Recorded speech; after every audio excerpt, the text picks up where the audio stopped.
এবাদতের জগতে ভিন্ন ধরনের ব্যতিক্রম এবাদত হলো সলাত, নামাজ। সলাত এমন একটি এবাদত যার উপরে নির্ভর করে অন্যান্য ইবাদত। যদি সলাত কবুল হয় বাকি ইবাদত কবুল হবে, যদি সলাত কবুল না হয় বাকি ইবাদত বাতিল হবে। আমি জানি ইবাদতের জগতে সবচেয়ে দামি ইবাদত হলো সিয়াম, রোজা। বৃহস্পতিবার সোমবার সিয়াম থাকবেন, সুন্নাতে কথাই ঠিক, তবে নিজের উপরে জরুরি মনে করে নেবেন। কেন? বৃহস্পতিবার সোমবার রিপোর্ট পেশ করা হয়, আপনার রিপোর্টটা যখন উপরে দেওয়া হবে তখন আল্লাহ দেখবে যে সিয়াম, রোজা আছে, এইটা ফলাফল সবচেয়ে ভালো। কি করলেন জীবনে? খাচ্ছি তো অনেক, খাওয়ালাম তো অনেক, বৃহস্পতিবার সোমবার সিয়াম থাকি না কেন? থাকি না, থাকার চেষ্টা করি আল্লাহকে সন্তুষ্ট করার জন্য। কি হবে এমন? রোজা ইবাদতের জগতে সবচেয়ে ভালো ইবাদত, যার বিনিময় 2-4 নেকি নয়, যার বিনিময়ে 10-5 নেকি নয়, যার বিনিময়ে আল্লাহ কাউকে লিখতে বলেন না। সিয়ামের বিনিময় কে দেন? আল্লাহ দেন। 2 রাকাত সালাত আদায় করলে আল্লাহ ফেরেশতাকে কি বলবেন? এ নেকি লিখে দাও। কোরআন মাজিদ পড়লে আল্লাহ ফেরেশতাকে বলবেন এ নেকি লিখে দাও। কেউ যদি সুবহানাল্লাহ বলে আল্লাহ ফেরেশতাকে বলবেন নেকি লিখে দাও। কেউ যদি 10 টাকা দান করে আল্লাহ বলবেন এ নেকি লিখে দাও। আর কেউ যদি সিয়াম থাকে, রোজা থাকে, তাহলে আল্লাহ কি বলবেন? আমি সেটা নিজে দেব। সেটার সাথে আপনার ভালোবাসা গড়ে না কেন? গড়া উচিত।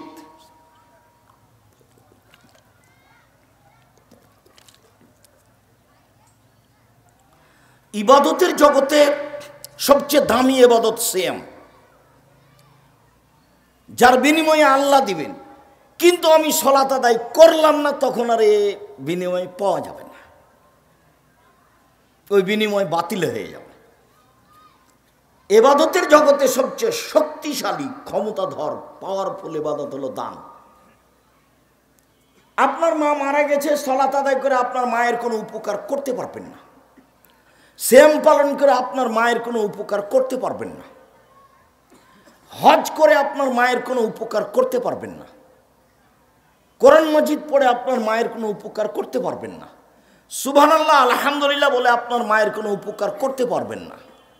আপনি যখন সঠিক আকীদার কোনো প্রতিষ্ঠানে অসহায় কোনো মানুষকে 5টা 10টা 2000 5000 টাকা দিয়ে দিবেন আপনার মায়ের নামে, তখন কবরের শাস্তি বন্ধ হয়ে যাবে আপনার মায়ের। এই কথা আমি বলিনি, এই কথা মুহাম্মদ সাল্লাল্লাহু আলাইহি ওয়াসাল্লাম বলেছেন। পৃথিবীতে সবচেয়ে শক্তিশালী, ব্যতিক্রম, ভিন্ন ধরনের পাওয়ারফুল ইবাদত হলো দান।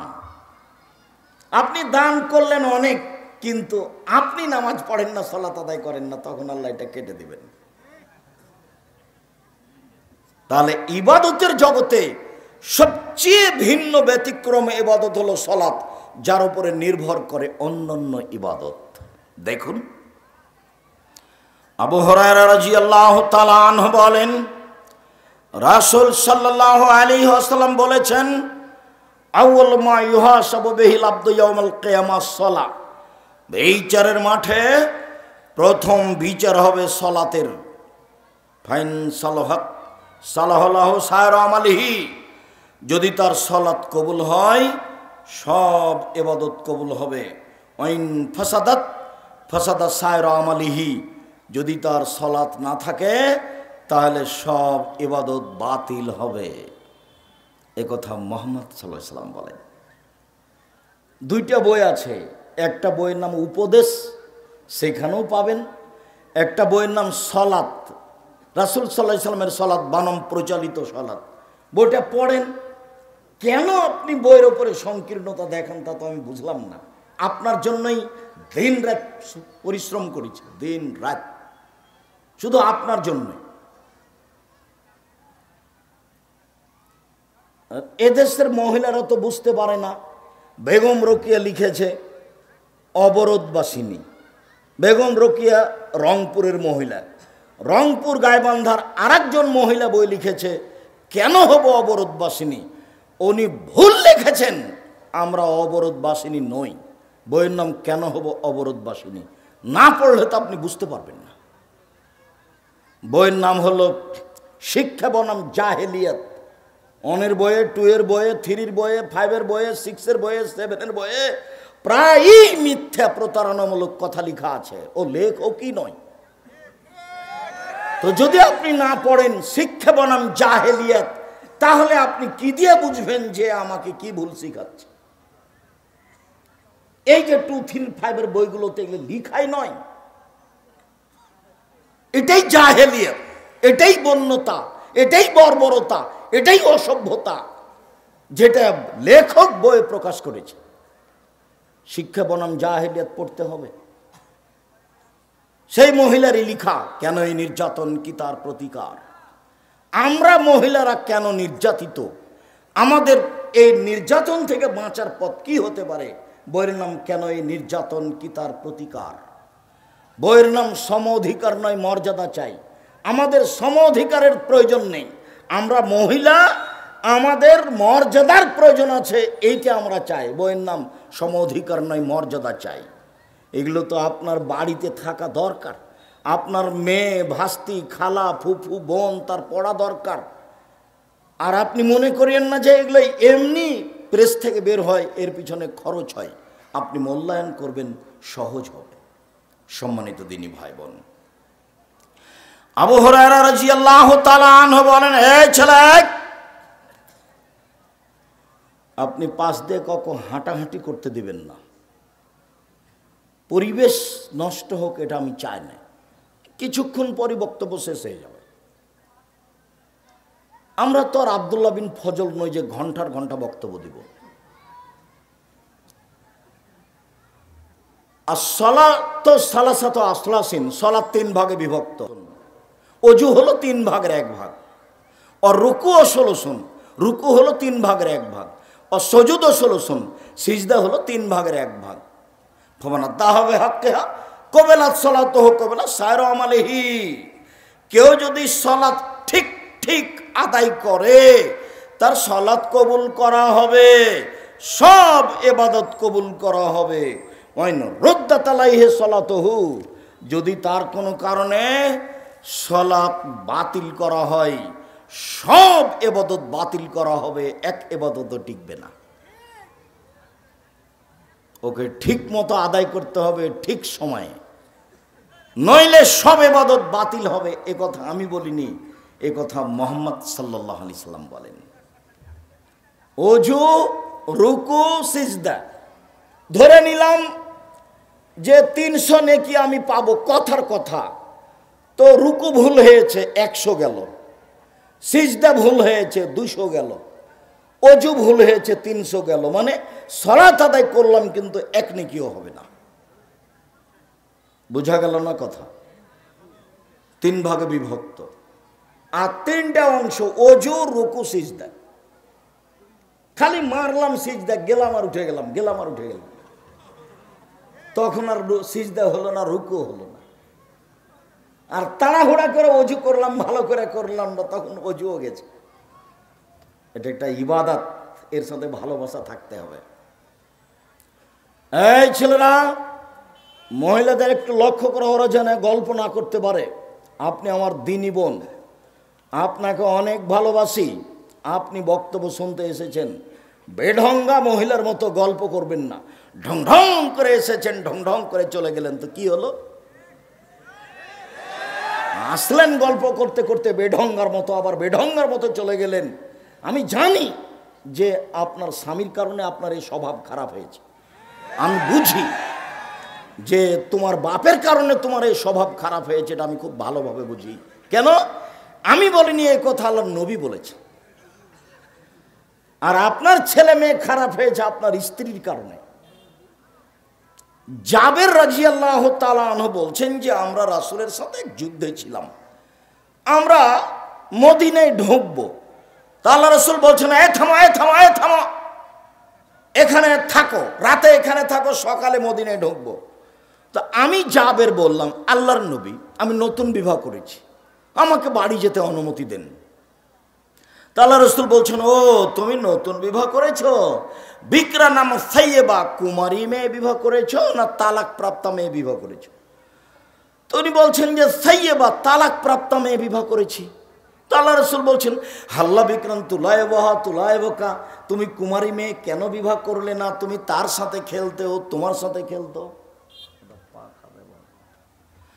কুমারী মেয়ে তুমি কেন বিবাহ করলে না? তুমি তার সাথে খেলতে, ও তোমার সাথে খেলতো। তা আল্লাহ রাসূল যখন কয়েকবার বললেন তখন ইনি বলছেন, আল্লাহর নবী, আমার বাপ উহুদের যুদ্ধে শহীদ হয়েছেন 9 জন মেয়ে রেখে। 9 জন। আমার বাপ উহুদের যুদ্ধে শহীদ হয়েছেন 9 জন বোন রেখে, আমার 9 জন মেয়ে রেখে। আমার বোনদের সমবয়সের মেয়েকে আমি বিবাহ করতে চাইনি 4টা কারণে। এ দেখেন কারণ। এটাই হলো আপনার স্ত্রী। এই ছেলে, এটাই হলো তোমার মা। দেখো, আল্লাহর নবী, আমি আমার বোনদের সমবয়সের মেয়ে বিবাহ করতে চাইনি 4টা কারণে। কথা বোঝা যায় না? এক, লেতোয়াল্লিমহুন্না, আমার বউ যেন আমার বোনদেরকে বিদ্যা শিখিয়ে দিতে পারে। আমার বোনদের সমবয়সের মেয়েকে বিবাহ করলে এটা হবে না, এই জন্য আমি তালাক প্রাপ্ত বয়সের মেয়েকে বিবাহ করেছি। ওরা আমার বোনকে বিদ্যা শিখিয়ে দিবে। 2, অত্যাদ্যবহুন্না, আমার বউ আমার বোনদেরকে শিষ্টাচার শিখিয়ে দিবে। শিষ্টাচার ভিন্ন জিনিস, বিদ্যা ভিন্ন জিনিস। শিষ্টাচার ভিন্ন জিনিস, বিদ্যা ভিন্ন জিনিস। বিদ্যা হলো বই পড়লো, আর শিষ্টাচার হলো মোবাইলে রিং হচ্ছে, তখন বলতে হবে আসসালামু আলাইকুম, কে বলছিলেন? নাম্বার দেখে বোঝা যাচ্ছে হিন্দু। জি ধন্যবাদ, কে বলছিলেন? তো বলছে হ্যালো। হ্যালো বলে তো কুকুরকে ডাকে। এটা হলো? এটা কোনো শিষ্টাচার হলো? আপনাকে আমি 1 গ্লাস পানি দিলাম, তা আপনি বলেন জাযাকাল্লাহ খায়ের। আপনি 1 গ্লাস পানি দিলেন, আপনার জন্য প্রতিদান আল্লাহ দেখ। তো আপনি প্রতিদানটা আল্লাহর কাছে চাপিয়ে দিলেন। তা আমি লন্ডনে বিপদে পড়েছি, তো এই প্রতিদান আল্লাহ আমাকে কোথায় দিবেন? লন্ডনে দিবেন। আর আপনি আমাকে 1 গ্লাস পানি দিলেন, তখন আমি বললাম থ্যাংক ইউ, ধন্যবাদ। বলেন তো এটাতে কি হলো? কিছু হলো? কিছুই হয়নি। যদি বলেন যে 0 হয়েছে, সেটাও ভুল, কিছুই হয়নি।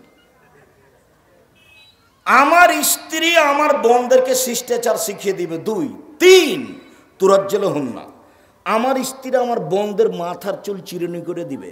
মা ছেলে মেয়েকে পরিপাটি করে সাজগোজ করে রাখবে, ঠিকভাবে গোসল দিবে, কাপড় চোপড় পরিষ্কার করে রাখবে।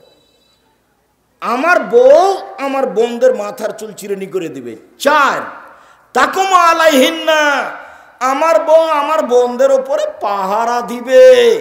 আমার বউ আমার বোনদের জন্য পাহারাদার। এবার বলো, তোমার মা তোমাদের জন্য কি? পাহারাদার।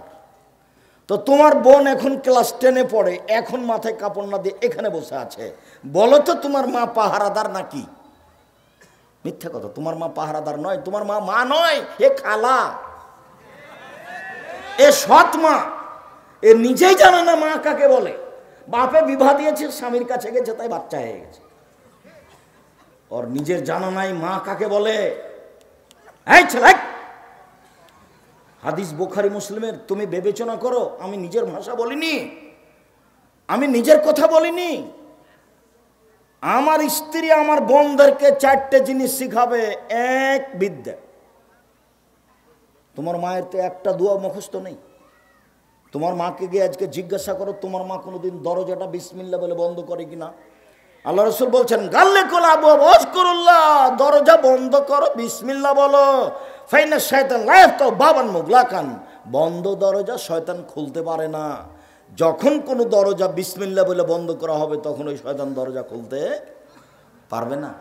আল্লাহ নবী বলছেন বুখারী মুসলিম, তোমার মা দরজাটা বন্ধ করা জানে না। তো কি বিদ্যা শিখাবে? শিষ্টাচার কি শিখাবে? কাকে শিষ্টাচার বলে? শিষ্টাচার কি জিনিস? বলে শিষ্টাচার ভর্তা খেতে হয়। তোমার মার কাছে শিষ্টাচার হলো ভর্তা খাওয়া লাগে। তোমার মা কি শিষ্টাচার বুঝে? কি বুঝে? কি বুঝাতে চাচ্ছ আমাকে? আমি জেনে শুনে মাঠে নেমেছি। জাতির যদি রাস্তাঘাট করে দিতে না পারি, জাতির যদি স্কুল কলেজ করে দিতে না পারি, জাতিকে চূড়ান্ত সঠিক ধর্ম দিতে পারবো ইনশাআল্লাহ। ধর্মের ব্যাপারে জাতিকে ফাঁকি দেয়া আমি আব্দুর রাজ্জাক বিন ইউসুফ পরকাল হারাতে রাজি নই। মানুষ ভুলের ঊর্ধ্বে নয়, এ কথাই ঠিক। তবে আমি কোনোদিন দিন ধর্ম সন্দেহে দিন ধর্ম পেশ করিনি জাতির সামনে। যেটা আমার কাছে খুব স্পষ্ট দিনের মতো, সেটাই পেশ করেছি। বিদ্যা, শিষ্টাচার, চিরণী, পাহারাদার। মা হলো পাহারাদার। কি মায়ে পাহারা দেয়? তুমি তো দোকানে বসে 8টা 12টা পর্যন্ত। ওই যে তোমাদের গ্রামে দোকানে চলছে, ল্যাংটা মেয়ে আসছে, তুমি তো ঘন্টার ঘন্টা ওখানে বসে থাকো। তোমার মা কি পাহারা দেয়? কি পাহারা দেয়? তোমার মা তো তোমাকে বলবে, এশার সালাতের পরে বাড়ি পৌঁছিবি, আমি তোর মা বলছি তোর দাঁত খুলে দেব। এটা মা, ও পরীক্ষা করে বাচ্চাকে। অবাক কথা, তুমি ঘন্টার ঘন্টা দোকানে বসে থাকো, আর তোমার মা পাহারাদার। মানে পাহারাদার আমাকে উল্টা বুঝায় না গো, পাহারাদার বাংলা ভাষা, ওর আরবি হচ্ছে তাকুমো ইয়াকুমো, পাহারা দেয়, দাঁড়িয়ে থাকে। আল্লাহ নবী বলছেন, সম্মানিত দিনী ভাই বোন,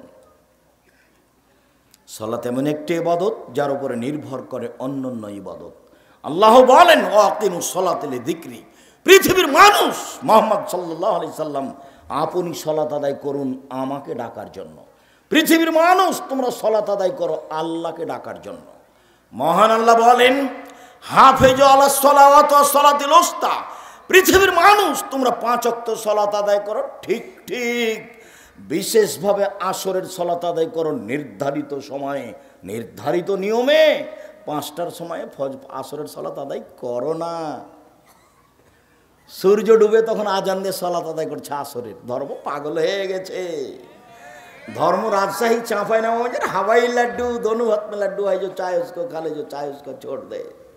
बोल हिसाब इस्लामे एमन एकटी धर्म एकजन मानुष दिए चले जार नाम मोहम्मद सल्लल्लाहु अलैहि सल्लाम। बड़ो हुजूरेर सम्मान आछे, अनुसरण नेই। अनुसरण कार? मोहम्मद सल्लल्लाहु अलैहि सल्लामेर। पीर साहेबेर सम्मान आछे, अनुसरण नेই। बुजुर्गाने दिनेर सम्मान आछे, अनुसरण नेই। अनुसरण कार? मोहम्मद सल्लल्लाहु अलैहि सल्लामेर। एक गिलास पानी पान करले डान हाथे पान करब, बड़ो पीर बाम हाथे पान करছে। এখন কি করতে হবে? তাহলে আমরাও কি বাম হাতে শুরু করব? এই বোকা ছেলেগুলির মতো। বোকা ছেলেগুলি চুল ছেটেছে, তোর নিচের দিক সব চেঁচেছে, ওপরে একটু আছে। ওর বাপও জানে না এটা ঢং কি, ওও জানে না। ওর পরিবেশই নষ্ট। ওটাই আব্দুল্লাহ বলছিল, বুঝতে পারেননি অনেকে বক্তব্য। আব্দুল্লাহ বলছে যে আমরা যারা মুসলিম দেশ তারা কেন বিনোদন নিয়ে মত্ত, খেলা কেন বাহারায় নেই, আমরা কেন সেখানে গিয়ে খেলা দেখছি, শিক্ষা কেন নেই, সবার হাতে কেন মোবাইল। ওর জীবনে কিছু বাস্তব ঘটনা ও নকল করে। আজকে বলেছে কি না, এক সময় আমি শুনেছি যে খুব ভিড়ের মধ্যে গাড়িতে লন্ডনে কোথা থেকে কোথায় যাচ্ছে, তো বসে আছে, তো বই নিয়ে আছে বসে, আর বাঙালি থাকলে মোবাইল নিয়ে বসে থাকতো। তো বলছে আব্দুর রহমানকে, বলছে দেখ রে আব্দুর রহমান, ওরা কিন্তু গাইবান্ধার ভাষায় কথা বলে আপোষে। আব্দুল্লাহ, আব্দুর রহমান, আব্দুর রহিম, ওদের জন্ম কিন্তু গাইবান্ধাই। খাবো যাবো এভাবে বলে, এনা এনা দিবু এইভাবে বলে। আপোষে যখন কথা বলে তখন কোথাকার ভাষা বলে? গাইবান্ধার ভাষা বলে। ভাই বোন সবাই যে তোমরা চাঁপাই নবাবগঞ্জ রাজশাহীর মানুষ, তোমরা গাইবান্ধার ভাষা নিলে কেন? তো ওখানে যেহেতু নানা নানির কাছে বড় হয়েছে, জন্ম ওখানে, সেই জন্য ওইটাই বলে। তখন ওটা আব্দুর রহিমকে জানাই যে মিশরে থাকে, ওটা মারিয়ামকে জানাই যে ইয়েতে আছে, কোথায় যেন মালিক সৌদ রিয়াদ বিশ্ববিদ্যালয়, ওরাকে জানাই যে দেখ বিদ্যা কি জিনিস, ওরা কী করছে আর আমরা কি করি। সম্মানিত দিনী ভাই বোন, বলছিলাম মহান আল্লাহ বলেন, বিশেষভাবে আসরের সালাত ঠিক ঠিক সময় মতো আদায় করো। সংক্ষিপ্ত বিবরণে বুঝলাম সালাত আদায় করতেই হবে। ওযু করে সালাত আদায় করতে হয়, পানি নেই। তায়াম্মুম করে সালাত আদায় করতে হবে, মাটি নেই। বিনা ওযুতে বিনা তায়াম্মুমে সালাত আদায় করতে হবে। কেবলার দিকে মুখ করে সালাত আদায় করতে হয়। কেবলা বোঝা যায় না, কেবলা ছাড়াই সালাত আদায় করতে হবে। দাঁড়িয়ে সালাত আদায় করতে হয়, দাঁড়িয়ে থাকা যায় না। বসে থেকে সালাত আদায় করতে হবে, বসে থাকা যায় না। শুয়ে থেকে সালাত আদায় করতে হবে, কেবলার দিকে পা করে শুয়ে যেতে হবে। যেভাবে সহজ, সালাত আদায় করতেই হবে। পরিষ্কার কাপড় পরে সালাত আদায় করতে হয়। পরিষ্কার কাপড় নেই, যে কাপড় পরে আছে তাতে পেশাব পায়খানা লেগে আছে, এই কাপড় পরেই সালাত আদায় করতে হবে। পরিষ্কার অপরিষ্কার কোনো কাপড়ই নেই। কথার কথা এমন এক জায়গাতে আছি যেখানে পরনে কোনো কাপড় নেই, উলঙ্গ অবস্থায় আছি। এই উলঙ্গ অবস্থাতেই সালাত আদায় করতে হবে। তাই তো কোনো এক সময় বলা হয়েছিল যে মার্কিন সৈন্য মুসলিম দেশে ঢোকে, যেমন গাঁজার কথা বলছি, ওরা ক্ষমতা দেখিয়ে মুসলিম মহিলাকে বলছে উলঙ্গ অবস্থায় আমার সামনে হাঁটো। এই সময়ে যদি সালাতের টাইম হয়ে যায়, এই উলঙ্গ মুসলিম মহিলাকে মার্কিন এই শয়তানদের সামনেও তাকে সালাত আদায় করতেই হবে, যে কোনো মূল্যে করতেই হবে। পৃথিবীতে এমন কোনো পরিস্থিতি নেই যেই সময়ে সালাত মাপ। পৃথিবীতে এমন কোনো জায়গা নেই যেই সময়ে সালাত মাপ। মহিলাদের হায়েজ ব্যতীত কোনো পরিস্থিতি নাই পৃথিবীতে। শত্রু তাড়া দিয়েছে, দৌড়িয়ে চলে যাচ্ছেন, সালাতের টাইম পার হয়ে চলে যাচ্ছে, আপনি ওই সময়তে ওইভাবেই সালাত আদায় করুন। শিকল ধরে আছেন গাড়ির, ঠেলে ঠেল মানে না, সালাতের টাইম পার হয়ে যাচ্ছে, ওইভাবেই সালাত আদায় করবেন। পৃথিবীর ব্যতিক্রম এবাদত সালাত। সব এবাদত অসুবিধা বুঝে, সিয়াম বুঝে, রোজা অসুস্থ পরে করেন। হজ বুঝে এবছর করেন না, সামনে বছর করেন। যাকাত দুদিন আগে দিয়ে দেন, দুদিন পরে দেন, সমস্যা নেই। ব্যতিক্রম এবাদত সালাত। উপস্থিত বৈঠকের দিনই মুসলিম ভাই ও বোন, এই মেঘ কথা বলছো কেন? তুমি একটা মহিলা মানুষ, শরম পাও না? একবারে মুখ বন্ধ করে থাকবেন। আর একজন মহিলা যদি আপনার গায়ের উপর দিয়ে চলে যায়, তবে আপনি মুখ খুলবেন না। আপনার জন্য সালাত জরুরি। দেখুন, আল্লাহ নবী বলছেন মহিলারা যদি 4টা কাজ করতে পারে জান্নাতের সব দরজা খোলা, তখন সালাত আছে। এই দেখেন, 1 5 ওয়াক্ত সালাত, 2 রমজান মাসের সিয়াম রোজা, 3 স্বামীকে মেনে চলা, 4 জেনায় লিপ্ত না হওয়া। 4টে কাজ করবে, জান্নাতের সব দরজা খোলা। তার মধ্যে সালাত আছে। 1 সালাত, 2 রোজা সিয়াম, 3 স্বামীকে মেনে চলা। তিতা লাগলেও মানতে হবে, মিঠা লাগলেও মানতে হবে। এইভাবে মাস মাস সপ্তাহ সপ্তাহ কথা বন্ধ করে থাকা যাবে না। দুনিয়ায় অনেক বড়, আপনি খোলা তালাক নিয়ে চলে যান, কোনো সমস্যা নেই। স্বামী জমিদার হোক না হলে ফকির হোক, চেয়ারম্যান মেম্বারকে বলেন ভাত খাবো না, একটা খোলা তালাক করে নেন, তার কাছে তালাকনামাটা পৌঁছে দিয়ে বাড়ি চলে যান, কোনো সমস্যা নেই। আপনার এই অধিকার আল্লাহ রাসূল দিয়ে রেখেছে। কিন্তু অধীনে থাকবেন আর খাওয়ার সময়তে বলবেন মেয়েকে তোর বাপকে ভাত দিয়ে, বৌমাকে বলবেন তোমার শ্বশুরকে পানি দিয়ে আস। কোনো সময় যদি জানো 1 গ্লাস পানি নিয়ে, তা থেক্কস করে রেখে ভাবে চলে যাবে। ওটা তো আব্দুর রাজ্জাক সাহেব, আমাদেরকে অত তুচ্ছ করে বলিয়েন না। আমার স্বামীরও মুখ খারাপ, আমি এটা বুঝলাম। আল্লাহ নবী বলছেন সবচেয়ে ভালো মানুষ সেই যে স্ত্রীর কাছে ভালো, সবচেয়ে বদ কমিনা সেই যে স্ত্রীর কাছে খারাপ। কখনো স্ত্রীকে কটু কথা বলবেন না। রাসূল সাল্লাল্লাহু আলাইহি ওয়াসাল্লাম বলছেন স্বামীর জন্য 5টা জিনিস লাগে। 1, তার মানে ও স্বামী। 1, যে মানের নিজে খায় সে মানের বউকে খাওয়ায়। 2, যে মানের নিজে কাপড় পরে সে মানের বউকে পরায়। 3, বউকে কটু কথা বলে না। বউকে কটু কথা বলতে হবে না। বলতে হবে না তোমার ঠোঁটটা মোটা, বলতে হবে না তোমার রংটা কালো। একবার যদি ঠোঁট মোটা বলেন 10 বছর ভালোবাসবে না। এমনি তো কম বুদ্ধির মানুষ, সব সময় প্রশংসা করেন, সারা রাত পা টিপে দিবে। প্রশংসা প্রিয় মানুষ। আল্লাহ রাসূল বলছেন কটু কথা বলবেন না, দাঁতটা উঁচায় কথা বলবেন না। বলবেন তোমার মতো কোনো মেয়ে দেখি না, তুমি সবচেয়ে আমার কাছে ভালো, তোমার চাল চলনে আমি খুবই খুশি।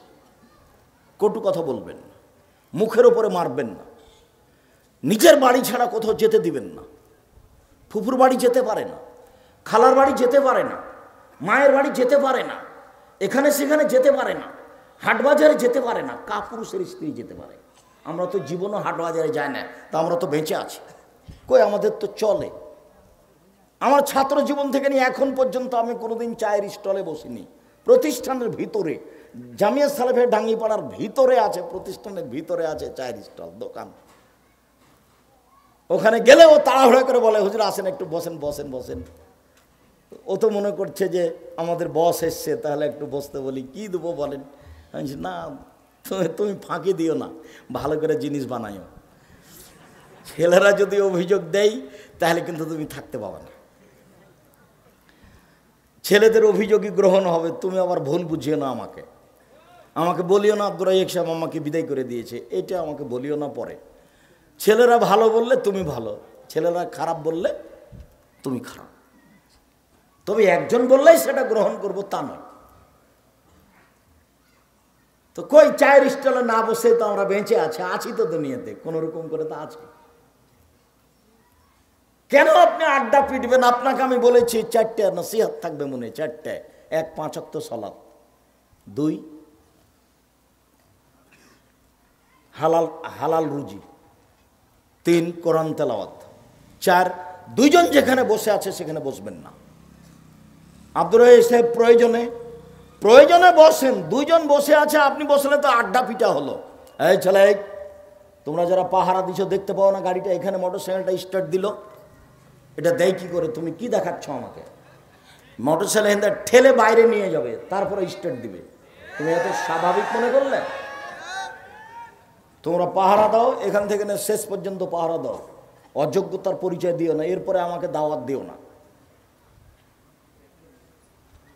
যাকে দিয়ে তোমার চলে তাকে দিয়ে দাওয়াত দাও। আমি তোমার কাছের মানুষ, এ কথাই ঠিক, তবে আমার গতি অনুযায়ী তোমাকে কাজ করতে হবে। আমি কোনোদিন মানুষকে পাপের কাজ করতে বলিনি, বলবো না। আমি বলবো না যে এক বিড়ি 1 মুঠা সিগারেট নিয়ে আসে, একটা সিগারেটের প্যাকেট নিয়ে আসে, এটা আমি বলবো না। আমি বলবো নবী বলেছেন জনগণকে বসতে বলো, আমি বসতে বলছি। আল্লাহ রাসূল দাঁড়িয়ে থাকা অবস্থায় কথা বলতেন না, বসতে বলতেন, আমি তাই বলছি। একটা মানুষ এসে বলছে মাথা সাত, কিয়ামত কবে হবে? তা আল্লাহ রাসূল কিছু বললেন না, নিজের কথা বলছেন। বলতে বলতে যখন কথা শেষ হয়ে গেল, আমরা সাহাবী মনে করলাম ওর উপরে রাগ করেছে, কই ওর উত্তর তো তিনি দিলেন না, ওর উপরে রাগ করেছে। তা আল্লাহ রাসূল কথা যখন শেষ করলেন 5 7 মিনিট 10 মিনিট পরে, তখন বলছে কে জিজ্ঞাসাকারী? কিয়ামত সম্পর্কে কে জিজ্ঞাসা করলো? জি আমি। ও তুমি কিয়ামত সম্পর্কে জিজ্ঞাসা করলে? এদা দইয়াতিল আমানাত ফান্তাজের ইসাত, যেদিন 10 পয়সা ধ্বংস হবে সেদিন কিয়ামত হবে। তখনও তো পল্লীর বেদুইন অশিক্ষিত মানুষ, ও বলছে কাইফা যাতহা, 10 পয়সা কিভাবে ধ্বংস হয় এটা যে বুঝতে পারলাম না। তখন আল্লাহ রাসূল বলছেন এই যা উচ্ছেদাল আমরে এলা গাইরে আহলিহি ফান্তাজের ইসাতা, যখন দায়িত্ব অযোগ্য মানুষের হাতে দেওয়া হবে, হেড মাওলানা অযোগ্য, হেডমাস্টার অযোগ্য, প্রিন্সিপাল অযোগ্য, চেয়ারম্যান অযোগ্য, মেম্বার অযোগ্য, এমপি অযোগ্য, মন্ত্রী অযোগ্য, ডিসি অযোগ্য, এডিসি অযোগ্য, জেল সুপার অযোগ্য, মসজিদের সভাপতি অযোগ্য, মাইরা খায়। সেদিন কিয়ামত এমনিতেই হবে। আমি যে কারণে বুখারী মুসলিমের হাদিস পেশ করলাম সেটা বুঝতে পারেননি।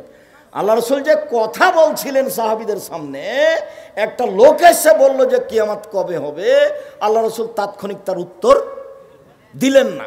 তার মানে কথার যেন পরিবেশ নষ্ট না হয়। এবার তুমি বলো এখানে স্টেট দেওয়াটা ঠিক না বেঠিক? তোমার বক্তাও বুঝে না, শ্রোতাও বুঝে না। বইটা লিখেছিলাম বক্তা শ্রোতার পরিচয়, আপনার জন্যই। তা আমি লেখলাম, আপনি পড়লেন না, তা আমি তো আর কিছু করতে পারবো না। আমি জাতির সামনে বক্তব্য দিচ্ছি 90 সাল থেকে, মিডিয়া আছে সামনে, কিন্তু আপনি গ্রহণ করলেন না, তখন তার আমি কিছু আপনার উপকার করতে পারলাম না। আমি তো আপনার উপকার চাচ্ছিলাম, আমি তো চেষ্টা চালাচ্ছি। যে কোনো মূল্যেই সালাত আদায় করতে হবে। তাই তো আল্লাহ রাসূল বলছেন, মাওলাদাকুম বিসসালাতুহুম আবনা সাবঈ সিনিনা, তোমরা তোমাদের ছেলে মেয়েকে সালাত আদায় করতে বললো 7 বছর বয়সে, পিটিয়ে সালাত আদায় করাও। উপার্জন করে খাওয়ায় মূলত তার নাম বাপ নয়। তাদের উপরে পাহারা দেয় বাপ মা, তার নাম বাপ মা। রাজুল সাইয়্যিদ ফি আহলি বাইত, বাপ হলো বাড়ির কর্তা। অলমারাতু সাইয়্যিদা, মা হলো বাড়ির কর্ত্রী। নিজের কাজ করে যে তাকে বলে কর্মী, অপরের কাজ দেখে যে তাকে বলে কর্তা। নিজের কাজ করে যে তাকে বলে কর্মী, অপরের কাজ দেখে যে তাকে বলে কর্তা। আল্লাহর নবী বলছেন, স্বামী হচ্ছে কর্তা আর স্ত্রী হচ্ছে কর্ত্রী। তো নিজে নামাজ পড়ে, ছেলেরাকে বলে না, বলেন তো ও কি কর্তা? ও নিজে বোরখা পরে আছে, মেয়েটা ক্লাস 10-এ পড়ে, ও ল্যাংটা হয়ে এসছে, ও কি কর্ত্রী? ও কি মা? ও খালা। আর আপনি হচ্ছেন সৎ বাপ। কষ্ট পেয়ে কোনো লাভ নেই। বাপ হলে ভালোবাসার ছেলে মেয়ের উপরে দিতে হবে। যা চাইলো তাই দিয়ে দিলাম, তার নাম ভালোবাসা নয়। ক্লাস 10-এ পড়ে মেয়েটা, তার হাতে বড় মোবাইল, বাপে দিয়েছে, আদর করে দিয়েছে। ছেলে 4-5-এ পড়ে, তার হাতে বড় মোবাইল, মানে মোবাইলের আর একটা অর্থ হলো জেনা। প্রত্যেক বড় মোবাইলে ল্যাংটা মেয়ে নাচে, যতবার ল্যাংটা মেয়ে নাচে ততবার জেনা হয়। আল্লাহ নবী বলছেন, আইনানে তাজনিনে যে নহমান নাজরো, 2 চোখের জেনা হচ্ছে চোখ দিয়ে দেখা। ওলোজনানে যে নহমল ইস্তেমাও, 2 কানের জেনা হচ্ছে কান দিয়ে শোনা। ওয়ালিয়াদ জেনা হাল বাদশ, হাতের জেনা হচ্ছে হাত দিয়ে ধরা। জেনা রিজলাল মাসি, পায়ের জেনা হচ্ছে এই পথে চলা। জেনাল কালব তাতমানা তাস্তাহি, অন্তরের জেনা হচ্ছে এই পরিকল্পনা করা। জেনাল লেসানা নুতক, জিহ্বার জেনা হচ্ছে এই বিষয়ে কথা বলা। দেখেন, পুরো মোবাইলের শুরু থেকে শেষ পর্যন্ত জেনা।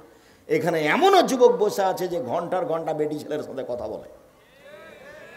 তোমাদের তাসবিহ তাহলিল তাদের কাছে কিছুই না, তারা বেশি বেশি দান খায়রাত করবে, তোমাদের দান খায়রাত তাদের কাছে। এভাবে তাসবিহ, আঙ্গুলে তাসবিহ গণনা করতে হবে। আঙ্গুলে, আঙ্গুল বিচারের মাঠে কথা বলবে। কয়েকটা জিনিস আপনার পক্ষে বিচারের মাঠে কথা বলবে। 1 আঙ্গুল, যদি আঙ্গুলে তাসবিহ গণনা করেন। আব্দুর রাজ্জাক সাহেব, থামেন থামেন থামেন, আমি বিরুদ্ধমান নাম স্যার, বয়স 70 বছর, আমি আঙ্গুলে গুনলে একবারও ঠিক হয় না। কখন যে 30 কাটা যায়, 20কে বলি 30। আপনার মরা পর্যন্ত যদি একদিনও ঠিক না হয়, একবারও ঠিক না হয়, তবুও নেকি পাবেন। সব প্রতিবারই ভুল হোক, তবুও নেকি হবে। কেন? এটাই নবীর সুন্নাত। বুঝা গেল না? আঙ্গুল কথা বলবে। 2, টাকা বৈধ হলে হজ করেছেন, কালো পথর কথা বলবে। 3, সিয়াম রোজা কথা বলবে। 4, কোরআন তেলাওয়াত আপনার পক্ষে কথা বলবে। 24 ঘন্টায় অন্তত একবার নয় একবার কোরআন তেলাওয়াত করবেন। কিছুই না পড়লে নামতে নামতে কোথায় রেখেছি বলেন তো? সূরা ইখলাস অন্তত 3 বার পড়েন। একবার কোরআন মাজিদ পড়ার সমান নেকি হবে। উপস্থিত বৈঠকের মুসলিম বোন, এই মেয়ে তোমাকে বলছি, ঢং ঢং করে হাঁটছো কোথায়? আপনি কথা বলছেন কেন? একটু লজ্জাবোধ করেন, একটু ইতস্তবোধ করেন। এখানে এসেছেন দেবরের সাথে, ভাসুরের সাথে, কেন আসলেন? দেবর ভাসুরের সাথে কথা বলছেন, একটু লজ্জাবোধ করেন না কেন? একটু লজ্জাবোধ করেন। সহজে জান্নাত। আব্দুর রাজ্জাক সাহেব, বক্তাদের মুখে শুনেছি জাহান্নাম বলতে নারী আর নারী। হ্যাঁ, এ কথাই ঠিক। জাহান্নাম বলতে নারী আর নারী, এ কথাই ঠিক। তবে আল্লাহ রাসূল এ কথা বলেছেন, মহিলারা 4টা কাজ করতে পারলে জান্নাতের সব দরজা খোলা। এটাও তো সহিহ হাদিস। 1, 5 ওয়াক্ত সালাত। 2, রমজান মাসের সিয়াম। 3, স্বামীকে মেনে চলা। 4, জেনায় লিপ্ত না হওয়া। এইভাবে দেবরের সাথে গল্প করতে করতে আসলেন কেন? আবার দেবরের সাথে গল্প করতে করতে যাচ্ছেন কেন? আপনাকে আমি বললাম, কেউ যদি আপনার গায়ের উপর দিয়ে চলে যায়, যাক, আপনি মুখ খুলবেন না, মুখখান বন্ধ রাখেন।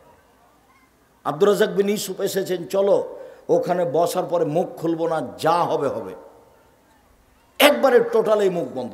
এক খেয়ালে চেয়ে থাকেন, এক খেয়ালে আমার দিকে চেয়ে থাকেন। যারা সালাত আদায় করে না তারা কাফের, যারা সালাত আদায় করে রাসূলের পদ্ধতিতে করে না তারা হত্যার যোগ্য। ইমাম আহমদ ইবনে হাম্বল বলছেন, আল্লাহর নবী যে বলেছেন উমিরতু নুকাতিলান নাস হাত্তা ইয়াকুল লা ইলাহা ইল্লাল্লাহুস সালাহ, যারা লা ইলাহা ইল্লাল্লাহ বলে না তাদের সাথে যুদ্ধ করব, মারবো না হয় মরবো। যারা সালাত আদায় করে না তাদের সাথে যুদ্ধ করব, মারবো না হয় মরবো। এই হাদিস দিয়ে ইমাম আহমদ ইবনে হাম্বল রাহিমাহুল্লাহ বলেছেন, এক ওয়াক্ত সালাত ছেড়ে দিবে যেই তাকে হত্যা করতে হবে। ইমাম আবু হানিফা রাহিমাহুল্লাহ বলেছেন, এক ওয়াক্ত সালাত ছেড়ে দিবে যে তাকে জেলখানায় বন্দি করে পিটিয়ে সালাত আদায় করাতে হবে। আমরা বলছি এক ওয়াক্ত সালাত ছেড়ে দিবে যে সে মহাপাপী, যে কোনো মূল্যে তাকে সালাত আদায় করাতে হবে। আরবি বিদ্বানগণ বলছেন যে কেউ যদি অলসতা করে সালাত ছেড়ে দেয় তাহলে কাফের। স্ত্রী নামাজ পড়ে, স্বামী পড়ে না, তাহলে বিভাগ কেটে গেছে। চেয়ারম্যান লাগে না, মেম্বার লাগে না, এমপি মন্ত্রী লাগে না, কাজী লাগে না, বিভাগ এমনিতেই গেছে। এরা যদি মারা যায় তাহলে এদের কবর শ্মশান ঘাটে হবে, মুসলমানের কবরস্থানে হবে না, এদেরকে শ্মশান ঘাটে ফেলে দিতে হবে। এই কথাই তারা লিখেছে। দিনী ভাই বোন, এক খেলে চেয়ে থাকুন। সংক্ষিপ্ত আলোচনায় চলে আসলাম, কিভাবে সালাত আদায় করতে হবে আমার দিকে দেখুন, এক খেলে চেয়ে থাকবেন। সুন্দর করে ওযু করবেন। সুন্দর করে ওযু করলো, পায়ে হেঁটে মসজিদে গেল, সালাতের পরে তাসবিহ তাহলিল জিকির আজকার করলো। এই লোকটা হয়ে যাবে সেই দিনের মতো যেদিন তার মা তাকে জন্ম দিয়েছে। সুন্দর করে ওযু করলো, পায়ে হেঁটে মসজিদে গেল, সালাত আদায় করে বসে তাসবিহ তাহলিল জিকির আজকার করলো। এই লোকটা হয়ে গেল সেই দিনের মতো যেদিন তার মা তাকে জন্ম দিয়েছে। নিষ্পাপ হয়ে গেল। এই কথা আমি বলিনি, এই কথা মুহাম্মদ সাল্লাল্লাহু আলাইহি সাল্লাম বলেছেন। সম্মানিত দিনী ভাই বোন, সুন্দর করে ওযু করবেন, ফাঁকি দেওয়া ওযু করবেন না। এরপরে ওযুর শুরুতে বিসমিল্লাহ, শেষে ওযুর দোয়া। ওযুর দোয়া যদি বলেন আশহাদু আল্লা ইলাহা ইল্লাল্লাহু ওয়াহদাহু লা শারীকা লাহু ওয়া আশহাদু আন্না মুহাম্মাদান আবদুহু ওয়া রাসূলুহু, তাহলে জান্নাতের সবটি দরজা খুলে গেছে। আর যদি বলেন আল্লাহুম্মা জালনি মিনাত তাওয়াবিন ওয়া জালনি মিনাল মুতাতাহহিরিন, নেকি হবে। কি নেকি হবে তা আল্লাহ নবী বলেননি। পেশাব পায়খানা করার সময় দোয়া পড়বেন, পানি খরচ করে পবিত্রতা অর্জন করবেন। আগে ঢেল টিস্যু পেপার, তারপরে পানি, এটা মিথ্যা কথা। 40 কদম হাঁটা নোংরামি, খক খক করে খাসা বেহায়াই। পানি দিয়ে পবিত্রতা অর্জন করেন, আগে পিছে কিছুই লাগবে না। তারপরে যদি মনে করেন আব্দুর রাজ্জাক সাহেব পানি দিয়ে পবিত্রতা অর্জন করলাম, মনে হচ্ছে কিছুক্ষণ পরে পেশাব আসলো, আসুক, আপনি ওযু করার সময় একটু শেষে পানি নিয়ে লজ্জা স্থান সামনাসামনি কাপড়ের উপর একটু পানি ছিটিয়ে দিবেন, বাস শেষ। এটা আল্লাহ রাসূলের পদ্ধতি। আর যারা ভাবছে যে পেশাব বের আসবে, ও 40 ঘন্টা পরে যদি কুলুক ফেলে, ঢেল ফেলে, তবু পেশাব আসবে, ওর এটা রোগ হয়ে গেছে। রাসূলের পদ্ধতি সহজ। পেশাব শেষ হলো পানি খরচ করেন, চলে আসেন। পায়খানা শেষ হলো পানি খরচ করেন, হাত মেজেন, চলে আসেন। আল্লাহু আকবার। আল্লাহু আকবার বলার পূর্বে কোনো কথা বলবেন না, বিসমিল্লাহ লাগবে না। আল্লাহু আকবার বলার পরে জায়নামাজে দাঁড়িয়ে কোনো দোয়া পড়বেন না। জায়নামাজে দাঁড়িয়ে দোয়া পড়লেই বিদাত হবে। আজানের পূর্বে যদি কেউ বলে যে আপনারা উঠেন, নামাজ ঘুমের চেয়ে উত্তম, তাহলে ও পাপী। যারা সাড়া দিবে সবাই পাপী। কেন? আজানের পূর্বে কোনো কথা চলবে না, সে যতই ভালো কথা হোক। মানুষকে সালাতের জন্য প্রথম শব্দ কি হবে? আল্লাহু আকবার, আজান। নিজস্ব কোনো শব্দ চলবে না, তার নাম শরীয়ত। ধর্ম একজনের কথা দিয়ে চলে, যার নাম মুহাম্মদ সাল্লাল্লাহু আলাইহি সাল্লাম। আগে পরে কারো কোনো সুন্দর কথা ইসলামে গ্রহণ হবে না, তারই নামই বেদাত, তারই নামই বিদাত। রাসূলের পদ্ধতি আল্লাহু আকবার। ডান হাত বাম হাতের কবজির উপরে রেখে বুকের উপরে রাখবেন, বাহুর উপরে বাহু রাখতে পারেন। নাভির নিচে রাখার হাদিস তিনটাই জয়ীফ। কাজেই বুকের উপরেই বাঁধেন, এটাই ঠিক। বাহুর উপরে বাহু রেখে রাখেন, নইলে কবজির উপরে কবজি রেখে রাখেন। বুকে রেখে বলবেন সানা, আল্লাহুম্মা বাঈদ বাইনি ওয়া বাইনা খাতায়ায়া কামা বা'আদতা বাইনাল মাশরিক ওয়াল মাগরিব।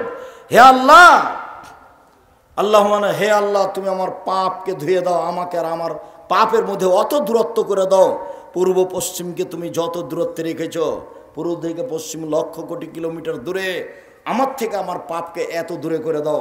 আল্লাহ নাক্কিনি মিনাল খাতায়া কামা নাক্কা সাবুল আবিজু মিনাদ দানাস, আমার পাপকে ধুয়ে দাও যেভাবে সাদা কাপড়কে ময়লা থেকে ধুয়ে পরিষ্কার করা হয়।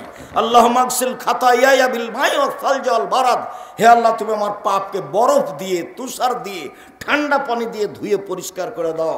এটার নাম সানা। আল্লাহু আকবার বলে সবাই এটা পড়ার চেষ্টা করবেন। এরপরে বলবেন আউযু বিল্লাহি মিনাশ শাইতানির রাজিম, মারদুদ বিতাড়িত শয়তান থেকে পরিত্রাণ চাচ্ছি। বিসমিল্লাহির রহমানির রহিম, আলহামদুলিল্লাহি রাব্বিল আলামিন। বিশ্বজগতের প্রতিপালকের প্রশংসা। আর রহমানির রাহিম, তিনি হচ্ছেন পরম দাতা দয়ালু।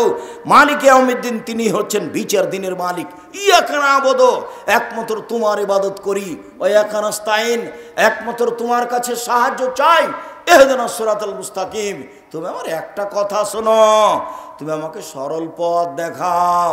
তুমি আমার একটা কথা শোনো, অমুক বলে এই দলে আসো, অমুক বলে এই দলে আসো, আমি কোন দলে যাই? তুমি আমাকে সোজা পথ দেখাও। সিরাতাল্লাযিনা আনআমতা আলাইহিম, যেই পথের উপর তুমি দয়া অনুগ্রহ করেছ সেই পথ দেখাও।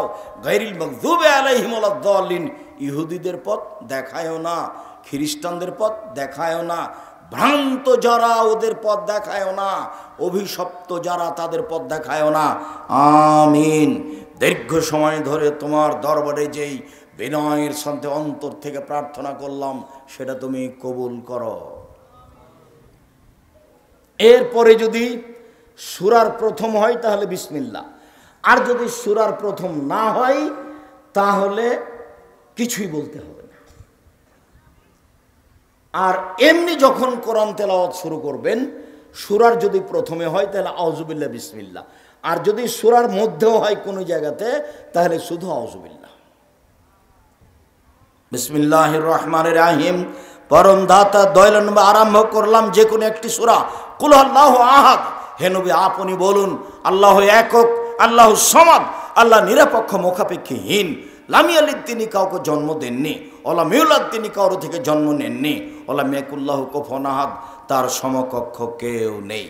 এ বলে আল্লাহু আকবার, হাত দুটি আবার এই পর্যন্ত উঠাবেন, কাঁধ সামনাসামনি, আঙ্গুলগুলি জমা জমা থাকাই ভালো। এই পর্যন্ত উঠিয়ে হাত এ পর্যন্ত উঠে রুকুতে চলেন। রুকুতে যাওয়ার পূর্বে আপনার সাথে জরুরি কিছু কথা। একবারে হাত দুটা রডের মতো সোজা হয়ে থাকবে, আপনি, আপনার স্ত্রী, আপনার বোন সবারই। আর কোমর থেকে সামনের ওজন হাতের উপরে থাকবে, আঙ্গুল খোলা খোলা থাকবে, হাঁটু চেপে ধরে থাকবেন। মাথা উঁচুও হবে না, মাথা নিচুও হবে না, পিঠের লম্বা হাতটা একবারে সোজা হয়ে থাকবে, রডের মতো হয়ে। মাথা এইভাবে সোজা হয়ে থাকবে।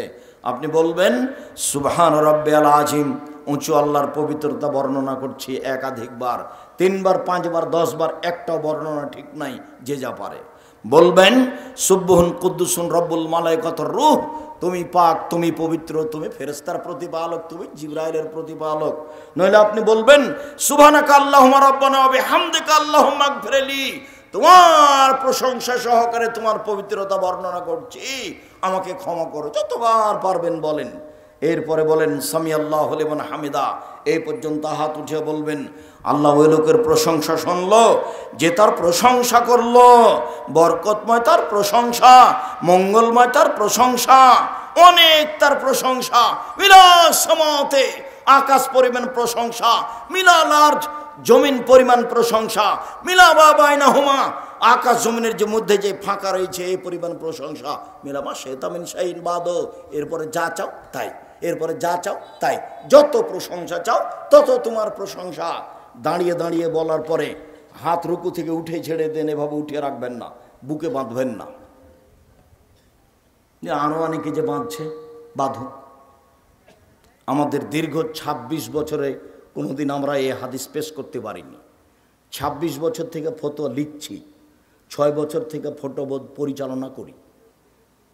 তাতে আমাদের কাছে রুকু থেকে উঠে হাত বাঁধতে হবে এর প্রমাণ আমরা পেশ করতে পারিনি। ছেড়ে দেওয়া হয়েছে বাস। রুকু থেকে উঠলে সব হাড়ের জোড়কে স্ব স্থানে যেতে হবে। তা আমি যদি এখন বুকে বাঁধি তাহলে এই হাড় স্ব স্থানে যায়নি, আমি যদি ছেড়ে দিই তাহলে স্ব স্থানে গেছে। বোঝা গেল না কথা? রুকু থেকে উঠলে সব হাড়ের মাথাকে কোথায় যেতে হবে? স্ব স্থানে, নিজ নিজ স্থানে যেতে হবে। আমি এখন এভাবে ধরে আছি, নিজ স্থানে যাবে কি? ফাঁকা থেকে গেছে।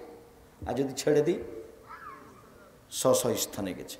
আল্লাহ নবী বলছেন রুকু থেকে উঠলে সব হাড়ের মাথাকে স্ব স্থানে যেতে হবে। চলেন এবার সিজদায়। সিজদায় যাওয়ার পরে আপনার সাথে জরুরি কয়েকটি কথা। রাসূল সাল্লাল্লাহু আলাইহি ওয়াসাল্লাম বলছেন উমিরতু নাসজুদা সাবাতে আযাম, আমাকে আদেশ করা হয়েছে 7 হাড়ের উপরে সিজদা করব। নাক কপাল 1, 2 হাত 3, 2 হাঁটু 5, 2 পায়ের বৃদ্ধাঙ্গুল 7। আমাকে 7 হাড়ের উপরে সিজদা করতে বলা হয়েছে। নাক কপাল 1, নাক আগে না কপাল আগে এটা বিবেচনার প্রয়োজন নেই। আগে যেটাই যে দুটাই লেগে থাকবে মাটিতে, বোঝা গেল না? দুটাই মাটিতে লেগে থাকবে। নাক কপাল 1, 2 হাত 3, 2 হাঁটু 5, 2 পায়ের বৃদ্ধাঙ্গুল 7, 7টা লেগে থাকবে। সিজদার সময় কখনো গাও হাত চুলকাবেন না। যদি গাও হাত চুলকাতে হয় সিজদা থেকে উঠে আসেন তারপরে। কেন? সিজদার সময় যদি গাও চুলকাতে যান এক হাত দিয়ে, তাহলে এখন কয়টা মাটিতে লেগে আছে? 6টা। আদেশের উল্টা হয়ে গেছে। যদি সিজদার সময় পা দিয়ে পা চুলকান তাহলে কি হবে? 6টা হয়ে যাবে। আর যদি একসাথে পা দিয়ে পা চুলকান আবার হাত দিয়ে যদি গাও চুলকান তাহলে এবার আরো কমে গেছে। এই জন্য এটা এই সময় কিছু করা হবে না। আর বললেন আমাকে চুল কাপড় জড়িয়ে দিতে নিষেধ করা হয়েছে। কোনো সময় জামার হাত জড়িয়ে সালাত আদায় করবেন না, খুলে রাখবেন। পায়জামা প্যান্ট কোনো সময় নিচে জড়াবেন না, যদি জড়াতে হয় উপরে। আর মনে রাখেন 3 শ্রেণীর মানুষের সাথে আল্লাহ বিচারের মাঠে কথা বলবেন না। আল্লাহ কিন্তু অনেক বড় দয়ালু। এরপরেও 3 শ্রেণীর মানুষের সাথে আল্লাহ কথা বলবেন না। তার 1 শ্রেণীর মানুষ যাদের পায়জামা প্যান্ট লুঙ্গি টাকনোর নিচে থাকে। আগামীকাল সন্ধ্যা হতে হতে সব প্যান্ট কেটে ফেলতে হবে। এর সাথে আপোষ কিছু নেই। বউ বলছে কি যে তুমি পরো, ঠেঙ্গা ঠেঙ্গা লাগে, বলুক। মেয়ে বলছে, বোনেরা বলছে, বলুক, যে যা বলে বলুক। একদিন দেখেছিলাম বয়স 40, এখন দেখছি 60। তারপরে দেখবো একদিন নেই। তো বউ সাথ দিবে না বোনেরা সাথ দিবে? কে সাথ দিবে? কেউ না। দেখতে দেখতে দেখবেন হঠাৎ, আরে আমি সেই দিন বক্তব্য শুরু করলাম তাই নাকি 33 বছর চলছে। আমিও অবাক। এই তো সেদিন এই এলাকায় এসেছিলাম। আব্দুল সামাদ সালাফি বলছেন, আব্দুর রাজাক শীতের দিন একটু পোশাক পরো, এইভাবে বক্তব্য দিচ্ছ কেন? ক্ষতি হয়ে যাবে। তা আমি তার কথাটাকে হিসাব করলাম না, কেন আমাকে বলছে। দুরুল হুদা আইয়ুবী বলছেন, এই বেটা দেখি তুই বক্তব্য দেওয়ার আগেও কথা বলিস বেটা, পরেও কথা বলিস বেটা, মরবি রে তুই, মরবি, কয়দিন বাঁচবি রে তুই? বক্তব্য দিয়ে ফল খাবি বেটা, কথা কম বল। 65 বছর থেকে বক্তব্য দিচ্ছি বেটা, 65 বছর থেকে। কে বলছে এগুলো বলেন তো? দুরুল হুদা আইয়ুবী, আল্লাহুম্মা গফির লাহু ওয়ারহামহু। ওনারা পুরাতন মানুষ। শেষের সময় আমার সাথে দেখা হয়েছে। আমি বক্তব্য দিতে যাওয়ার আগে দেখি সব মানুষ আমার পাশে বসে আছে, গল্প চলছে, কে কি বলছে, ফতোয়া ফারাইজ। উনি ঘর থেকে বের হয়ে দেখলেন, দেখি আব্দুর রাজাকের চতুর্দিকে মানুষ বসে আছে। বক্তব্য দিয়ে যখন নেমে আসি মানুষ পিছে পিছে আসে, যেখানে বসি সেখানে ভিড় লাগিয়ে দেয়। তখন এগুলো বলছেন যে এগুলো এত কথা বলিস না বেটা, আগেও বলিস না পরেও বলিস না বেটা, তাহলে একটু কথা বলতে পারবি বেশি দিন, আর ফল খাবি বেটা। একবার মনে হচ্ছে এখনকার কথা। আর দুরুল হুদা আইয়ুবী আর আব্দুস সাত্তার 30 আলী বলছেন এভাবে গায়ে হাত, হ্যাঁ ছোট ভাই মুহাদ্দিস মানুষ, হাদিস বর্ণনা করে, দোয়া করি আল্লাহ তুমি ছোট ভাইকে মুহাদ্দিস হিসাবে কবুল করো। আর আবু তাহের বর্ধমানী বলছেন, তুমি তো ভালোই কোরআন হাদিস বোঝো দেখি, তুমি যাত্রা বাড়ি চলে আসো পড়ানোর জন্য, তুমি আরাফাত পত্রিকায় ফতোয়া লিখবা। তুমি তো সেদিন ফতোয়া বোর্ডে, তুমি তো সেদিন বিতর্কিত বৈঠকে বসে অনেক কথাই বললা, তোমার তো কোরআন হাদিস ভালোই জানা আছে। এই কথা বলছেন আবু তাহের বর্ধমানে, এটা নওদাপাড়ায়। এই সব শেষের সময় এগুলো অল্প সময়ের ব্যাপার। সম্মানিত দিনী ভাই বোন, দুই হাতকে কানের পাশে রাখবেন, আঙ্গুল জমা জমা করে কোনোই উঠিয়ে রাখবেন, নারী পুরুষ সবার একা। পেটের নিচ দিয়ে যেন ছাগলের বাচ্চা পার হতে পারে, একাধিক সহিহ হাদিস। বুককে উরুর সাথে লাগিয়ে আঁটো সাঁটো হয়ে সিজদা করা, এটা না যায়, এই সালাত কবুল হবে না। আল্লাহ নবী বলছেন, সাল্লু কামা রাআইতুমুনি উসাল্লি, পৃথিবীর মানুষ আমাকে যেভাবে সালাত আদায় করতে দেখছো সেভাবে সালাত আদায় করো। রাসূল সাল্লাল্লাহু আলাইহি সাল্লামের পদ্ধতিতে সালাত আদায় করতে হবে। আর বুঝলাম না, মহিলারা তো বুকে ঠিকই বাঁধছে, কিন্তু পুরুষেরা কেন নাভির নিচে? পুরুষেরা ঠিকই নিতম্ব উঠিয়ে সালাত আদায় করছে, মহিলারা কেন এরকম করছে? চাঁপাই নওমজের ভাষাতে এইসব মহিলারা গিয়ে বলছে, বুবু যখন সিজদায় যাবা বুবু, তখন বুককে উরুর সাথে আঁটো সাঁটো করে রাখিও বুবু, বুককে উরু থেকে পৃথক করিও না, নইলে স্তন ঝুলন্ত থাকবে বুবু, পর্দার ব্যাঘাত ঘটবে। বুবুর সব কথাই নাকি বুখারীতে আছে। বুবু যখন নামাজে দাঁড়াবা বুবু, দুই পায়ের গোড়ালিকে জমা রাখিও বুবু, দুই পায়ের গোড়ালি যদি ফাঁক রাখো বুবু, লজ্জা স্থানের যোগাযোগ বুবু মাটির সাথে হবে, মাটি অভিশাপ করবে। নাউজুবিল্লাহ। বুবু পায়জামা পরিও, শাড়ি পরলে ল্যাঙ্গট পরিও বুবু, এগুলো সবই এগুলো ডাহা মিথ্যা কথা। শাড়ি পরে আছে, চাদর গায়ে দিয়ে আছে, ব্লাউজ গায়ে আছে, তো পর্দার ব্যাঘাত ঘটলো কিভাবে? কিভাবে যে বানাওয়াট ধর্ম বলছে আল্লাহই ভালো জানে। মহিলা বৈঠকে এভাবে বলে বেড়াচ্ছে।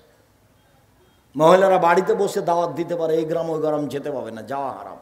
আর মহিলারা যেন কোনো বক্তব্য দিতে আসতে না পারে, মোহনপুর, চারঘাটে, বাঘা, এগুলো আহলে হাদিস এলাকা, কোনো মহিলা যেন কোনো জায়গায় বক্তব্য দিতে না পারে, খোলা মাঠে না আসতে পারে, এই গ্রামে গ্রামে বের করে দিতে হবে যে কোনো মূল্যে। ধর্ম এরকম নয়। বুখারী মুসলিমের হাদিস, আল্লাহর নবী নিজে গেছেন মহিলাদের কাছে দাওয়াত দিতে, আয়েশাকে পাঠাননি রাদিয়াল্লাহু তাআলা। সিজদাতে বলেন সুবহান রাব্বিয়াল আলা, একাধিকবার বলুন সুবহান কুদ্দুসুন রব্বুল মালাইকাতুর রূহ, বলুন সুবহানাকা আল্লাহুম্মা রাব্বানা ওয়া বিহামদিকা আল্লাহুম্মা ইগফিরলি, বলুন আল্লাহুম্মা ইগফিরলি জামবি কুল্লাহু দিক্কাহু জুল্লাহু ওয়া লাহু আখিরাহু নিয়াতুহু সিররা। আল্লাহ আগের পাপ, পরের পাপ, ছোট পাপ, বড় পাপ, প্রকাশ্য পাপ, অপ্রকাশ্য পাপ, সব পাপ ক্ষমা করে দাও। একাধিকবার বলেন, উঠে আসেন, বলেন আল্লাহুম্মা ইগফিরলি। আল্লাহ দুই সিজদার মাঝের দোয়া, আল্লাহুম্মা ইগফিরলি ওয়ারহামনি ওয়াহদিনি ওয়াফিনি ওয়ারযুকনি। হে আল্লাহ, তুমি আমাকে হেদায়েত দাও, আমাকে খেতে দাও, আমাকে রুজি দাও, আমার প্রতি দয়া করো। আবার সিজদায় যান, সিজদা থেকে উঠে আসেন। এ হলো এক রেকাত। এইভাবে আর এক রেকাত, দুই রেকাত যখন হয়েছে, যদি সালামের বৈঠক হয় তাহলে নিতম্বের ওপরে বসবেন, পা ডান দিকে বের করে দিবেন। আর যদি আত্তাহিয়াতুর বৈঠক হয় তাহলে বাম পায়ের পাতার উপরে বসে থাকবেন, ডান পায়ে ভাবে খাড়ো রেখে আঙ্গুলটা কেবলামুখী করে রাখবেন।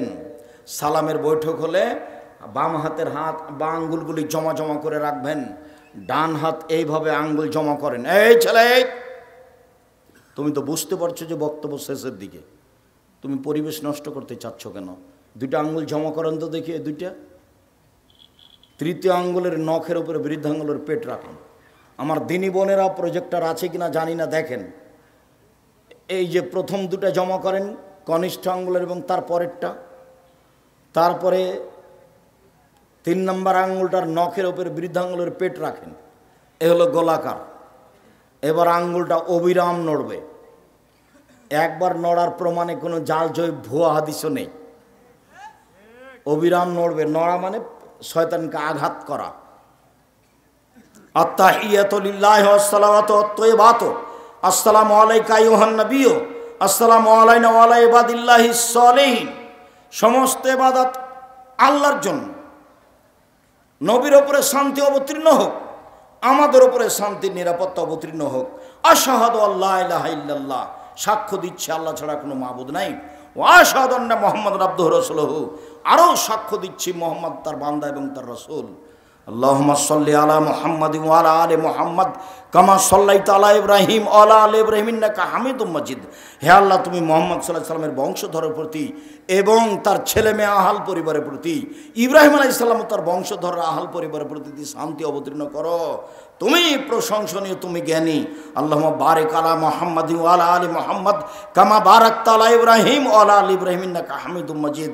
হে আল্লাহ, তুমি মুহাম্মদ সাল্লাল্লাহু আলাইহি সাল্লাম এবং তার আহাল পরিবারের উপরে, ইব্রাহিম আলাইহিস সালাম ও তার আহাল পরিবারের উপর বরকত নাজিল করো। তুমি প্রশংসনীয়, তুমি জ্ঞানী। আল্লাহুম্মা ইন্নী যালামতু নাফসি যুলমান কাসীরা। হে আল্লাহ, জীবনে খুব পাপ করেছি, ফাগফিরলি, তোমাকে ক্ষমা করো। মাগফিরাতু মিন ইনদিক, ক্ষমা একমাত্র তোমার পক্ষ থেকে হয়ে থাকে। ওয়ারহামনি ইন্নাকা আনতাল গাফুর রহিম, তুমি আমার প্রতি দয়া করো, তুমি তো দয়াশীল, তুমি তো ক্ষমাশীল, তুমি ক্ষমা করো। আল্লাহুম্মা ইন্নী আউযু বিকা মিন আযাবি জাহান্নাম, তোমার কাছে জাহান্নাম থেকে বাঁচতে চাই। ওয়া মিন আযাবিল কবর, তোমার কাছে কবরের শাস্তি থেকে বাঁচতে চাই। ওয়া মিন ফিতনাতিল মাসিহিদ দাজ্জাল, তোমার কাছে দাজ্জালের ফিতনা থেকে বাঁচতে চাই। ওয়া আউযু বিকা মিনাল মাসাম ওয়াল মাগরাম, ওয়া আউযু বিকা মিনাল মাহিয়াত ওয়াল মামাত, তোমার কাছে বাঁচতে চাই ইহকালের ফিতনা, তোমার কাছে বাঁচতে চাই পরকালের ফিতনা হতে, তোমার কাছে বাঁচতে চাই বড় পাপ হতে, তোমার কাছে বাঁচতে চাই ঋণ কর্য হতে, তোমার কাছে বাঁচতে চাই ঋণ কর্য হতে, তোমার কাছে বাঁচতে চাই বড় পাপ হতে। এরপরে আরও যা দোয়া আছে, আমার একটা পরামর্শ আছে, রব্বির হামহুমা কামা রাব্বায়ানি সাগীরা, এটা বলবেন, তারপরে সালাম ফিরবেন। আরও কিছু মুখস্থ থাকলে বলবেন। সম্মানিত দিনী ভাই বোন, অত্র দোয়াতে বড় পাপ থেকে বাঁচতে চাওয়া হয়েছে, ঋণ কর্য থেকে। খবরদার, ব্যাংক থেকে টাকা উঠিয়ে বাড়ি তৈরি করবেন না। আপনি মরে গেলে বউরা কিন্তু থাকবে, ছেলে মেয়ে থাকবে এই বাড়িতে, আপনার জানা যায় জায়েজ নয়, তো আপনার এগুলো আর কি দিয়ে মাফ হবে? ব্যাংক থেকে টাকা উঠিয়ে ব্যবসা করবেন না, জমি বিক্রি করে ব্যবসা চালু করবেন, ঋণ নিয়ে নয়। এইভাবে ঋণ উঠানো হারাম না জায়েজ। আল্লাহর নবী দিন রাত ঋণ থেকে বাঁচতে চাইতেন। এরপরে যা হবে তা জিকির। সম্মানিত দিনী ভাই বোন, আমি আপনাদেরকে রাসূলের পদ্ধতিতে সলাত আদায়ের অনুরোধ জানিয়ে 5 ওয়াক্ত সলাতের সাথে সাথে বৃহস্পতিবার সোমবার সিয়াম পালন করার অনুরোধ জানিয়ে, পরিবারের উপরে শক্ত হয়ে পরিবারকে সুন্দরভাবে কন্ট্রোলে রাখার অনুরোধ জানিয়ে, মক্তব চালু করার অনুরোধ জানিয়ে, 23-24 সেদিন উপস্থিত হওয়ার অনুরোধ জানিয়ে, আজকে যেসব বই পুস্তকগুলি আপনার কাছে নিয়ে আসা হয়েছে, বই পুস্তকগুলি নেওয়ার জন্য অনুরোধ জানাচ্ছি। কেউ খালি হাতে যাবেন না, এটা পত্রিকা হাতে করে যাবেন। আর আপনাদের প্রিয় মানুষ আব্দুল্লাহ, প্রিয় সন্তান, প্রিয় ভাই আব্দুল্লাহ, ওর ব্যতিক্রম বুখারীর ব্যাখ্যা মিন্নাতুল বারী, সবাই মিন্নাতুল বারী নিয়ে যান। আজকের আলোচনা আছে উপদেশ বইয়ে। আর যে বলছিলাম আমার দিনী বোনদের জন্য কেন এই নির্যাতন, কি তার প্রতিকার, আমার দিনী বোনদের জন্য বলছিলাম কেন হব অবরোধ বাসিনী, আমার দিনী বোনদের জন্য বলছিলাম সম অধিকার নয় মর্যাদা চাই। সকল দিনী ভাই বোনকে বইগুলি সংগ্রহ করতে বলছি। কেউ একটা বই ছেড়ে যাবেন না, টাকা না থাকলে একটা পত্রিকা হাতে নিয়ে যাবেন। 30 টাকা দিয়ে একটা পত্রিকা হাতে করে যাবেন। সম্মানিত দিনী ভাই বোন, বইগুলি সব স্টেজে আমার হাতের বাম দিকে।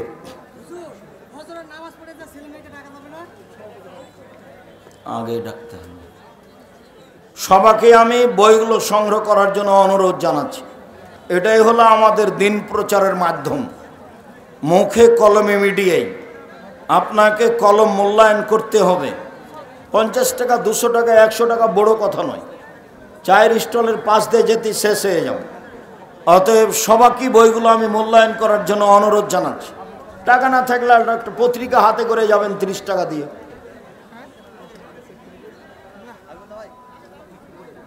আসসালামু আলাইকুম। হুজুর, বাড়িতে সূরা বাকারা পড়লে শয়তান পালাই, বরকত বাড়ে, বিপদ আপদ দূর হয়। আমার প্রশ্ন হলো, সূরা বাকারা প্রতিদিন কতটুকু পড়তে হবে? কতটুকু বলে নয়, শুরু থেকে শেষ পর্যন্ত পড়ার চেষ্টা করো। একবারই পারো করো, 10 বৈঠকে পারো করো। শুরু থেকে না শেষ পর্যন্ত পড়ার চেষ্টা করবে। একদিনই পড়ো, একবারই পড়ো, 2-3 দিনে পড়ো। আসসালামু আলাইকুম হুজুর, বিয়ের 8 দিন পর শ্বশুর বাড়ির লোকেরা এসে বর বউকে নিয়ে যায়। একে গ্রামের ভাষায় বলে আট মোংলা হারাম, আট মোংলা নাজায়েজ হারাম। এই ছেলেরা, তোমরা কোনোদিন আর আট মোংলায় যাবে না, খবরদার নয়। সম্পূর্ণ বিবরণ জানতে চাচ্ছি।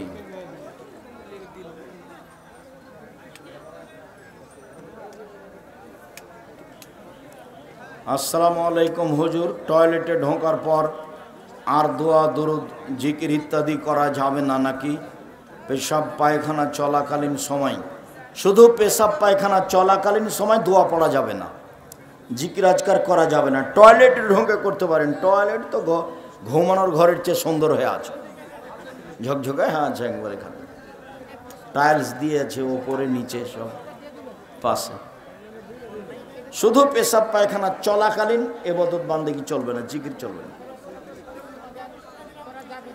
আসসালামু আলাইকুম হুজুর, আমি অনেক আলেমের মুখে শুনেছি মানুষকে কবরে রাখার পর তাকে কবরের মাটি চাপ দেবে, সে ব্যক্তি ভালো হোক কিংবা খারাপ, এই কথাটা কতটুকু সঠিক? ঠিক, এই কথাটা ঠিক। কেউ খালি হাতে যাবেন না, টাকা না থাকলে একটা পত্রিকা নিয়ে যাবেন, কথা মূল্যায়ন করবেন। আসসালামু আলাইকুম হুজুর, বাড়িতে একাকী তাহাজ্জুদ ও বিতর সালাত পড়লে তেলাওয়াত কি সরবে হবে? জি, সরবে হবে। মহিলাও হালকা হালকা কণ্ঠে পড়বে। হুজুর, আর রাহিকুল মাকতুম বইয়ে লেখা আছে যে রাসূল সাল্লাল্লাহু আলাইহি সাল্লাম নবুয়ত প্রাপ্তির পর পাহাড় থেকে লাফ দিয়ে আত্মহত্যার চেষ্টা করেছেন। ও, তুমি এটা বুঝতে পারোনি। ওই আল্লাহ রসুল মন খারাপ করে বলছিল যে জিবরাইল কেন আসেন না, না আসাতে মনটা এত খারাপ হচ্ছে, মনে হচ্ছে পাহাড়ের উপরে পড়ে নিচে থেকেও নিচে পড়ে যায়। এটা উনি পড়তে চাননি বা পড়ে গেছেন এই কথা নয়, ওটা তার দুঃখ পেশ করছিলেন এইভাবে। বুখারীর হাদিস। আসসালামু আলাইকুম হুজুর, রাসূল সাল্লাল্লাহু আলাইহি সাল্লাম 23 বছর সালাতের ইমামতি করেছেন, প্রতি মাসে কত টাকা বেতন পেতেন? মোহাম্মদ সাল্লাল্লাহু আলাইহি সাল্লাম বেতন পেতেন? পাগলাও কথা লিখে কে? হুজুর, আমাদের গ্রামের মুরব্বীরা বলেন জোরে আমিন যুদ্ধের সময় সাহাবীরা বলেছেন রাফুল এদেন বগল থেকে মূর্তি নামানোর জন্য। এগুলো মিথ্যে কথা, অনেক হাদিস জোরে আমিন বলার, হাত উঠানোর অনেক হাদিস। হুজুর, কোনো মহিলা যদি চায় যে সে সারা জীবন মুখ হাতের কবজির নিচ এবং পায়ের পাতা খোলা রেখে বাড়ির বাইরে যাবে কিংবা গায়রে মাহরমদের সামনে যাবে, তাহলে কি তার ফরজ পর্দা আদায় হবে? না, প্রয়োজন ছাড়া মুখ খুলতে পাবে না, হাতের কবজি পর্যন্ত সবসময় খুলতে পাবে না, বন্ধ করে রাখতে, ঢেকে রাখতে। মসজিদের মিনারে বিভিন্ন কালারের লাইট জ্বলতে দেখা যায়। জি না, মসজিদের মিনারে বিভিন্ন কালার লাইট জ্বলবে না, প্রয়োজন না থাকলে একটাও দিতে হবে না, প্রয়োজন থাকলে দিতে হবে। অপচয় খরচের জবাব দিবেন কি? সভাপতি হয়ে টাইলস লাগাবেন, কেউ মসজিদে নাই, তাহলে তো আবদুল্লাহর বক্তব্য ঠিকই হলো যে আরবিরা এখন বিনোদন নিয়ে ব্যস্ত আর আমরা মসজিদে টাইলস নিয়ে ব্যস্ত, তো মসজিদ আবাদ করবে কে? সবাই যদি ভালো হয়ে যায় আর মসজিদ যদি খড়ের মাটির হয় তবু কি হবে? চল, মিনারে ওই সব বাল্ব দেওয়া যাবে না, আলোর প্রয়োজন হলে দিতে পারে একটা। শুকরিয়া, দীর্ঘ সময় ধরে অনেক দিনই ভাই বোন কথা শুনলেন, আমরা আপনাদের আন্তরিকভাবে কল্যাণ কামনা করি। আর 23-24 অবশ্যই আসবেন। আপনারা যদি আপনাদের সম্মেলনে না জানতে যাবেন কোথায়? জামিয়া সালাফে আপনাদের নিজের প্রতিষ্ঠান, এটা আমি মনে করি। আমার আন্তরিক ভালোবাসা বজায় রেখে অবশ্যই 23-24-এ আসবেন। বিদেশি মেহমান থাকবে, আমরাও থাকবো ইনশাআল্লাহ। শুকরিয়া, জাযাকুমুল্লাহ খায়র। আল্লাহ আমাদের যারা মারা গেছে তুমি তাদের কবরের শাস্তি মাফ করো। আমরা যারা অসুস্থ